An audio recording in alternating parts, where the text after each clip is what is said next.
산상수훈이란 마태복음 5장부터 7장에 기록된 예수님의 설교 또는 교훈을 가리키는 것입니다. 이 설교가 예수님께서 제1차 갈릴리 사역 기간 중에 갈릴리 지역의 한 야산에서 행해진 일련의 설교의 기록이기 때문에 신학자들이 산상수훈이라고 명명한 것입니다. 특별히 수훈이라고 하는 이유는 그 내용이 후세에도 길이 전수되어 많은 사람이 교훈을 받을 수 있는 주옥 같은 말씀이기 때문이며, 보훈이라고도 하는 이유는 너무도 보배롭고 가치 있는 가르침이란 의미에서입니다. 이러한 산상수훈은 기독교의 근본을 말한다는 의미에서 기독교의 대헌장이라고도 불려지고 있으며, 인도의 간디는 산상수훈이야말로 진정한 인간 정신의 요람이라고 했고, 영국의 캠벨 몰간은 왕중왕의 대선언서와 같다고도 했습니다. 우리가 함께 읽은 본문 말씀은 산상수훈의 결론 부분에 해당되는 말씀입니다. 왜 하나님께서는 이렇게 중요한 말씀을 우리로 하여금 듣게 하시는 걸까요? 또 결론을 통해서 우리가 알아야 하는 것은 어떠한 것들일까요? 본문 말씀을 상고해 봅니다. 먼저 21절부터 봅니다. 나더러 주여 주여 하는 자마다 다 천국에 들어갈 것이 아니요 다만 하늘에 계신 내 아버지의 뜻대로 행하는 자라야 들어가리라. 예수님께서는 천국에 들어가기 위해서는 하나님의 뜻대로 행해야 한다고 말씀해 주시고 있습니다. 맞죠? 하나님의 뜻 무엇일까요? 요한복음 6장 40절에 가장 대표되는 뜻이 기록되어 있습니다. 내 아버지의 뜻은 아들을 보고 믿는 자마다 영생을 얻는 이것이니, 영생을 얻게 하는 것, 즉 구원받게 하는 것이 하나님의 가장 대표되는 뜻입니다. 따라해 볼까요? 우리를 구원받게 하는 것이 하나님의 가장 대표되는 뜻이다. 다른 뜻들은요, 창세기부터 요한계시록에 걸쳐서 기록되어 있습니다. 즉 성경 말씀에 기록되어 있다는 것입니다. 그래서 우리가 천국에 들어가기 위해서 해야 하는 것은 이 성경 말씀을 행하는 자가 되어야 한다는 것입니다. 즉 행해야 하는 것입니다. 그러기 위해서 어떻게 해야 할까요? 사도행전 8장에 기록되어져 있습니다. 성령이 빌립더러 이르시되 이 수레로 가까이 나아가라 하시거늘 빌립이 달려가서 선지자 이사야의 글 읽는 것을 듣고 말하되 읽는 것을 깨닫느냐? 대답하되 지도해 주는 사람이 없으니 어찌 깨달을 수 있느냐 하고 빌립을 청하여 수레에 올라 같이 앉으라 하니라. 지도해 주는 사람으로부터 가르침을 받는 것입니다. 그렇게 되면 깨닫게 되고 자연히 행하게 됩니다. 왜죠? 인간은 생각하는 대로 행동하기 때문입니다. 내가 하나님의 뜻대로 행하는 것이 안 되십니까? 깨닫지를 못해서 그렇습니다. 목사님의 가르침을 잘 받으십시오. 그게 가장 현명한 방법입니다. 의지가 병들어 있지 않다면 가르침을 통해서 얼마든지 깨닫게 되고 행하게 될 것입니다. 하지만 의지가 병들어 있다면요, 이미 내 의지가 병들어 있어서 안 된다면요, 그런 경우에도 마찬가지입니다. 목사님의 가르침을 받는 것입니다. 이때에는 특별히 병들게 된 원인을 회개해야 하고 나를 버리지 않으신 하나님께 감사함을 가지고 가르침을 받는 것입니다. 이게 주의해야 할 점입니다. 가르침을 통해 하나님의 말씀은 들어오게 됩니다. 하나님의 말씀이 들어오게 된다는 것은 하나님의 영이 들어오게 된다는 것입니다. 따라해 볼까요? 하나님의 영은 말씀을 통해서 들어온다. 사실은 이 하나님의 영이 깨닫게 하는 것입니다. 내가 똑똑해서 깨닫게 되는 것이 아닙니다. 하나님의 영이 들어오게 되면 나에게는 무슨 일이 벌어지게 될까요? 생각이 바뀌고 의지도 행동도 바뀌게 되는 것입니다. 예를 하나 들어보겠습니다. 음란의 영이 나에게 들어오면 나에게는 무슨 일이 벌어지게 될까요? 음란을 생각하고 음란하려고 하는 평소와는 다른 의지를 갖고 행동합니다. 만몬의 영이 들어오면요. 돈을 생각하고 돈을 벌려고 하는 평소와는 다른 의지를 갖고 행동합니다. 돈 하고 사는 것입니다. 생각의 시작이 그 사람의 정신이 영에 달려 있다는 것을 기억하고 사셔야 합니다. 이런 이유에서 지도해 줄 수 있는 목사는 참으로 중요합니다. 그래서 성경과 목사를 하나님께서 교회에 주신 두 가지 선물이라고 하는 것입니다. 우리가 하나님의 뜻대로 행하는 자가 되어야 천국에 갈 수 있다고 하셨는데, 그러기 위해서 해야 하는 것이 지도해 주는 목사의 가르침을 받는 것입니다. 따라해 볼까요? 지도해 주는 목사의 가르침을 받아야 한다. 이렇게 하는 것이 안전하고 건강한 것입니다. 그렇겠죠? 22절, 23절 말씀 봅니다. 그날에 많은 사람이 나더러 이르되 주여 주여 우리가 주의 이름으로 선지자 노릇하며 주의 이름으로 귀신을 쫓아내며 주의 이름으로 많은 권능을 행하지 아니하였나이까 하리니 그때 내가 그들에게 밝히 말하되 내가 너희를 도무지 알지 못하니 불법을 행하는 자들아 내게서 떠나가라 하리라. 예수의 이름으로 선지자 노릇을 하고 귀신을 내쫓고 많은 권능을 행한다고 해서 예수님이 알아주는 것이 아닙니다. 마귀도 이렇게 할 수 있고 지옥에 갈 사람도 이렇게 할 수 있습니다. 맞죠? 가장 중요한 것은 이렇게 하는 것이 자기의 뜻이었느냐, 하나님의 뜻이었느냐 하는 것입니다.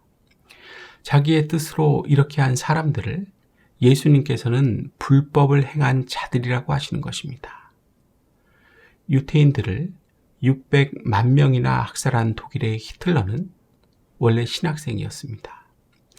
사람들을 많이 죽인 소련의 스탈린도 신학교에서 퇴학당한 신학생이었습니다. 북한의 김일성도 신앙생활을 주일학교 때부터 시작했습니다. 하나님도 알고 하나님의 뜻도 알고 있었다는 것입니다. 하나님의 뜻을 알고 있었음에도 불구하고 자기 뜻대로 한 사람들이었습니다. 이들이 처음부터 그랬을까요? 아니죠. 타락이 문제였습니다. 좀 전에 읽은 22절과 23절의 말씀은 타락한 사람들에 관한 말씀입니다. 우리가 예수를 구주로 믿고 난 다음에 우리의 삶이 하나님의 뜻과 법과 계명을 다 지킬 수 없다 하더라도 구원을 유지하기 위해서는 회개하며 애쓰고 노력하며 살아야 합니다. 그래야 타락을 막을 수 있습니다. 조금 더 애쓰고 노력하지 않는 사람은 구원을 유지하지 못하고 타락할 수밖에는 없는 것입니다. 지금으로부터 약 70년쯤 전에 자신을 천부라고 하며 기적을 많이 일으킨 자가 있었습니다. 못 걷는 사람이 일어나고 못 듣는 자가 듣게 되고 맹인이 눈을 뜨는 기적이 많이 나타났습니다. 그러나 나중에 어떻게 됐습니까? 타락했습니다. 자신을 천부라고 칭함과 동시에 천부교를 만들었습니다. 그러면서 예수님을 죄인이라고 말했습니다. 아무리 처음에 올바르게 시작했다 하더라도 끝까지 지키지 못하고 도중에 타락해버리면 전에 했던 것들조차도 아무 소용이 없어집니다. 뿐만 아니라 하나님께 버림을 받게 되는 것입니다. 가롯 유다를 보십시오.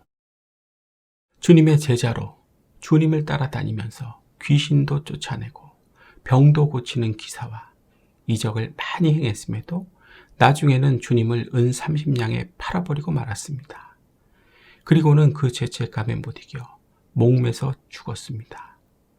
이러한 가룟 유다를 보고 예수님이 내가 너를 아노라, 사랑하는 제자야, 이렇게 하시겠습니까?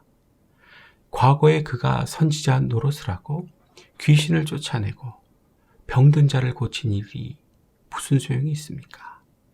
끝까지 잘 해야 합니다. 하나님은 구원을 우리에게 값없이 주셨습니다. 그러므로 이 귀한 구원이라고 하는 보배를 잘 간직하도록 노력하고 애를 써야 되는 것입니다. 편하게 신앙생활 하려고 해서는 절대로 안 되는 것입니다. 따라해 볼까요?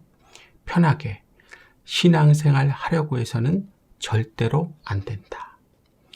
아담과 하와에게 하나님께서는 에덴 동산을 잘 지키고 가꾸라고 선물로 주셨습니다. 그런데 그들이 잘 지키지 못해 사탄이 들어오는 것을 허용하고 말았습니다.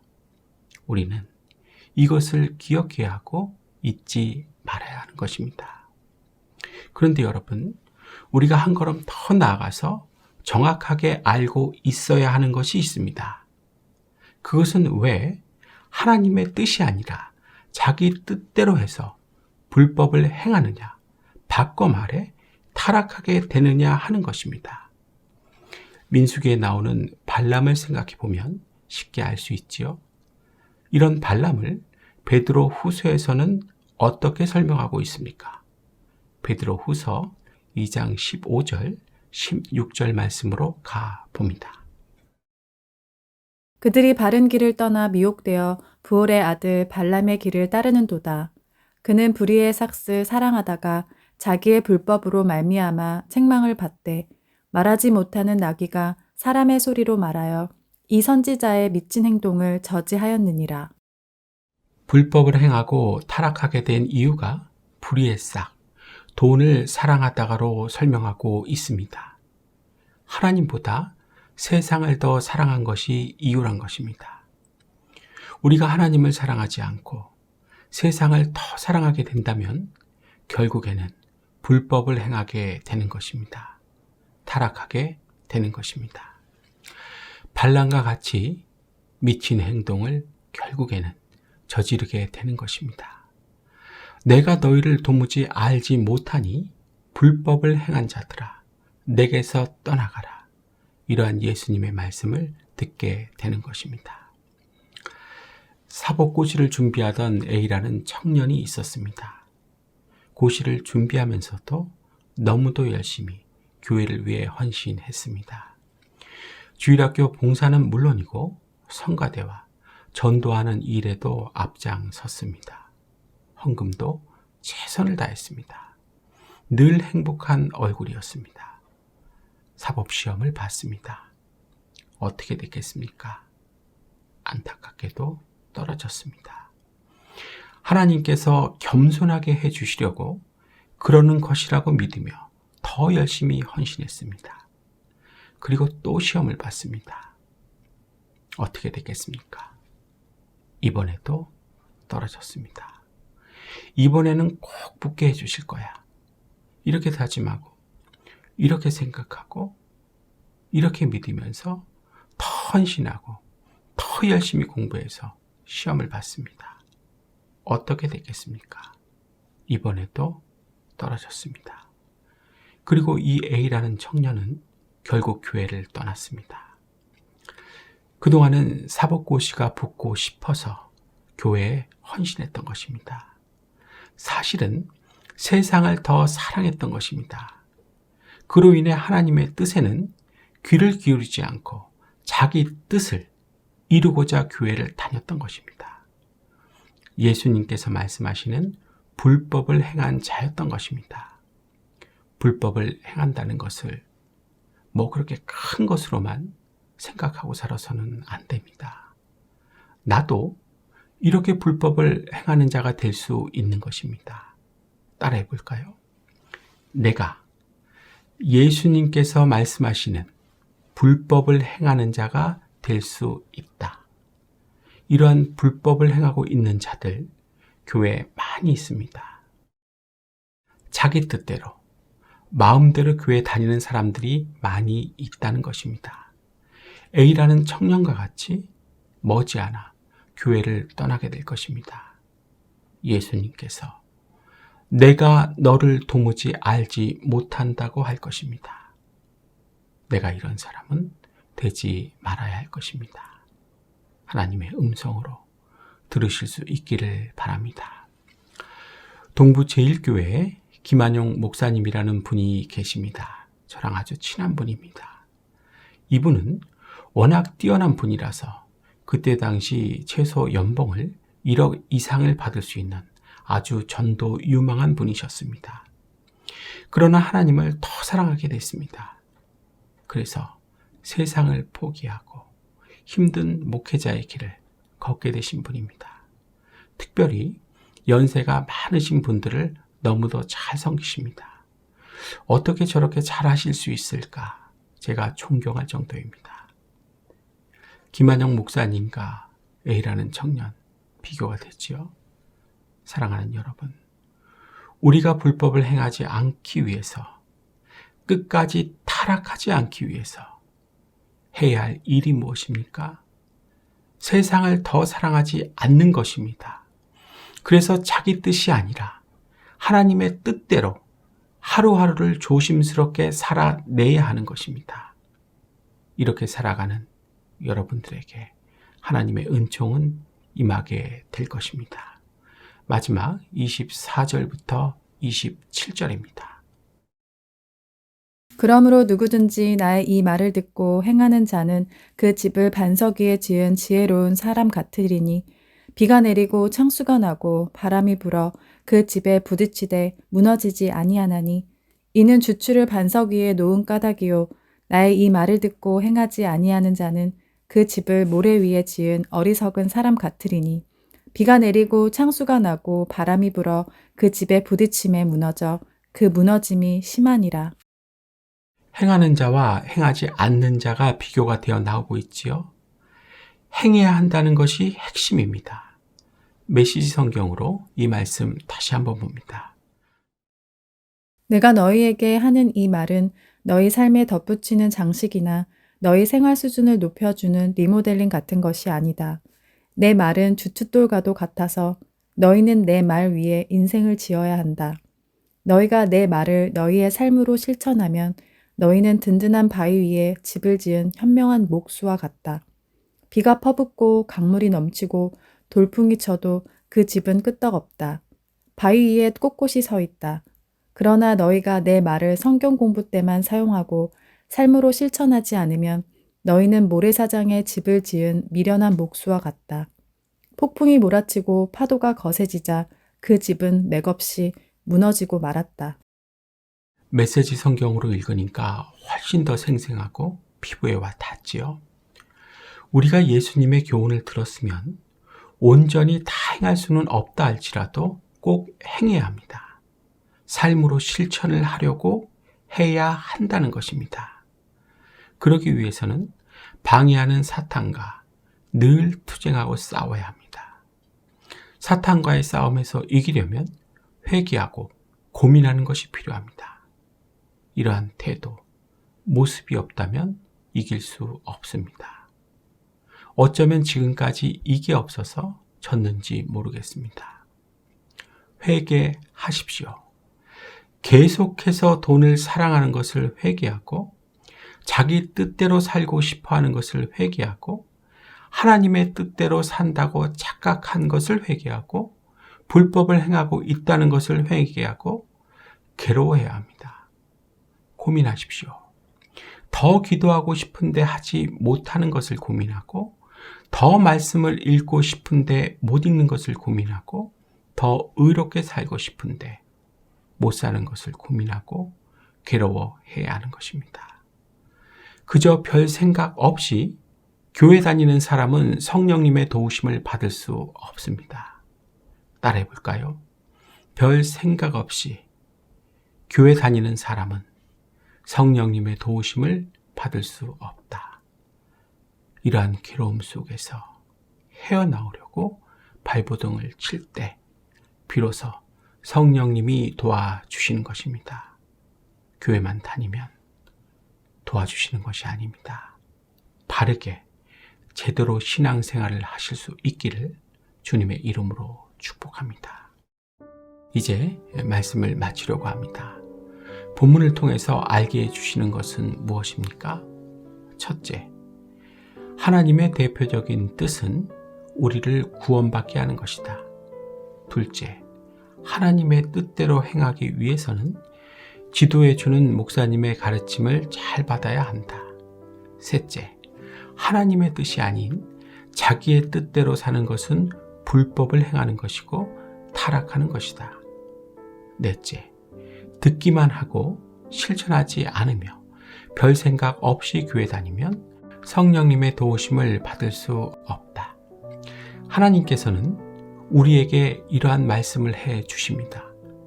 하지만 이 말씀을 전혀 청종할 수 없는 사람들도 있을 것입니다. 심각해지지요? 예레미야 22장으로 가 봅니다. 내가 평안할 때에 내가 내게 말하였으나 내 말이 나는 듣지 아니하리라 하였나니 내가 어려서부터 내 목소리를 청종하지 아니함이 내 습관이라. 어려서부터 듣지 않는 습관 때문에 그런 것입니다. 그래서 아무리 매주일마다 말씀을 전해도 말씀을 들어도 소용이 없는 것입니다. 습관은 환경에 의해서 100% 고쳐집니다. 아무리 오래되고 굳어진 습관이라 할지라도 환경은 고쳐줍니다. 한평생 아침에 늦게 일어나는 사람이 있다고 칩시다. 다른 곳으로 이사를 가야 하는 날에도 늦게 일어날 수 있을까요? 이삿짐 센터에서 아침 일찍부터 오는데요. 이 사람이 군대에 가면요. 일찍 일어날 수밖에 없는 것입니다. 환경을 지속하고 유지하면 어떠한 습관도 고쳐질 수 있게 되는 것입니다. 교회라는 환경 안으로 성큼 들어오십시오. 주저하고 서성거리고 있을 시간이 없습니다.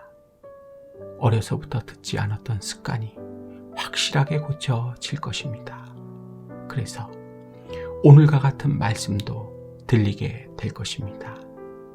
그래서 확실하게 천국 가실 것입니다. 기도하겠습니다.